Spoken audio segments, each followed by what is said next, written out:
नमस्कार, insider live के top news video में आप सभी का स्वागत है। मैं आपके साथ कोमल। चलिए बात करते हैं दिन भर की बड़ी खबरों के बारे में। पीडीपी अध्यक्ष और जम्मू कश्मीर की पूर्व सीएम महबूबा मुफ्ती ने भाजपा पर निशाना साधा है। श्रीनगर में आयोजित एक कार्यक्रम में उन्होंने कहा कि कश्मीर अपने संविधान के जरिए भारत से जुड़ा हुआ है, लेकिन बीजेपी ने संविधान को नष्ट कर दिया। जब तक आप कश्मीर मुद्दे का समाधान नहीं करेंगे, तब तक आप यहाँ कितने भी सैनिक भेज दें, आपको कोई परिणाम नहीं दिखने वाला है। इस बार के गणतंत्र दिवस समारोह में इजिप्ट के राष्ट्रपति मुख्य अतिथि के तौर पर शामिल होंगे। विदेश मंत्रालय की ओर से बताया गया कि गणतंत्र दिवस 2023 पर इजिप्ट के राष्ट्रपति अब्देल फतह अल सीसी विदेशी मेहमान होंगे। प्रधानमंत्री नरेंद्र मोदी की ओर से अल सीसी को भेजा गया औपचारिक निमंत्रण उन्हें विदेश मंत्री एस जयशंकर की ओर से 16 अक्टूबर को सौंपा गया था। 68 साल के सीसी गणतंत्र दिवस समारोह के लिए भारत आने वाले पहले इजिप्ट के नेता हैं। रामपुर विधानसभा सीट पर होने वाले उपचुनाव को लेकर सपा नेता आजम खान ने पुलिस पर बड़ा आरोप लगाया है। उन्होंने कहा है कि पुलिस लोगों को घरों में घुसकर धमकी दे रही है। पुलिस लोगों से कह रही है कि अगर सपा को वोट दिया तो उनके घर खाली करा लिए जाएंगे। आजम खान ने कहा कि पुलिस ने उनकी पत्नी को नहीं बख्शा है, जो पूर्व सांसद और पूर्व विधायक हैं। पुलिस ने उनसे कहा कि घर से बाहर मत निकलना। सपा नेता ने कहा कि अगर ऐसा ही चुनाव कराना है तो चुनाव आयोग भाजपा प्रत्याशी को जीता हुआ घोषित क्यों नहीं कर देती।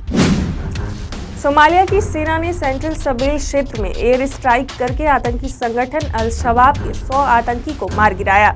इनमें 12 कमांडर थे। अल शबाब का मकसद 2017 में बनी सोमालिया सरकार को जड़ से उखाड़ना है। ये संगठन पिछले 4 महीने में 3 बड़े हमलों को अंजाम दे चुका है। आम आदमी पार्टी के संयोजक अरविंद केजरीवाल ने रविवार को दावा किया कि गुजरात में आप सरकार बनने जा रही है। उन्होंने गुजरात में सरकारी कर्मचारियों से आपका समर्थन करने की अपील की। साथ ही उन्होंने 31 जनवरी तक पुरानी पेंशन योजना लागू करने का भी वादा किया। सूरत में प्रेस कॉन्फ्रेंस कर केजरीवाल ने कहा कि दिल्ली और पंजाब विधानसभा चुनावों के लिए उनकी भविष्यवाणियां सच हुई है और गुजरात में भी ऐसा ही होगा। प्रधानमंत्री नरेंद्र मोदी ने मन की बात के 95वें एपिसोड में G20 को लेकर चर्चा की। उन्होंने कहा कि G20 का अध्यक्ष बनकर बड़ी जिम्मेदारी निभाने जा रहा है भारत। पीएम मोदी ने कहा कि G20 की वैश्विक जनसंख्या में 2/3, वैश्विक व्यापार में 3/4 और वैश्विक जीडीपी में 85% भागीदारी है। भारत अब 3 दिन बाद यानी 1 दिसंबर से इतने बड़े समूह की अध्यक्षता करने जा रहा है। हर भारतवासी के लिए बड़ा अवसर है। संसद का शीतकालीन सत्र 7 दिसंबर से शुरू होगा। ऐसे में शीतकालीन सत्र में पेश होने वाले संभावित विधेयकों को लेकर चर्चा शुरू हो गई है। केंद्र सरकार संसद में जन्म और मृत्यु पर डेटाबेस बनाए रखने और राष्ट्रीय जनसंख्या रजिस्टर को अपडेट करने की अनुमति देने के लिए विधेयक ला सकती है। दिल्ली नगर निगम चुनाव को लेकर बीजेपी के लिए अच्छी खबर। शिरोमणि अकाली दल ने बीजेपी को समर्थन का ऐलान किया। एसएडी दिल्ली के अध्यक्ष और महासचिव सहित 9 बड़े नेताओं ने ऐलान किया है। नगर निगम चुनाव के लिए धार्मिक संस्था दिल्ली से गुरुद्वारा प्रबंध कमेटी व शिरोमणि अकाली दल के शीर्ष पदाधिकारियों ने बीजेपी को भले ही समर्थन का ऐलान कर दिया हो, लेकिन छोटे पदाधिकारी व अन्य सदस्य दूसरे दलों आम आदमी पार्टी और कांग्रेस के लिए भी प्रचार करते हुए देखे जा रहे हैं। श्रद्धा वॉल्कर मर्डर केस में बड़ा खुलासा हुआ है। सूत्रों के मुताबिक शुरुआती जांच के दौरान संकेत मिले हैं कि खून के धब्बे और जंगल से बरामद हड्डियों के टुकड़े का डीएनए श्रद्धा के पिता के डीएनए से मैच हुआ है। फोरेंसिक रिपोर्ट में इस बात का भी खुलासा हुआ है कि हड्डियों को धारदार हथियार से काटकर ठिकाने लगाया गया था। केस की विस्तृत रिपोर्ट आने में अभी समय लगेगा। उधर आरोपी आफताब का पॉलीग्राफ टेस्ट करवाने के लिए आगे की कानूनी प्रक्रिया शुरू कर दी गई है। उसका पॉलीग्राफ टेस्ट का एक चरण पूरा हो चुका है। अब पुलिस आफताब से उन सवालों का जवाब मांगेगी जिनका उसने सही जवाब नहीं दिया था।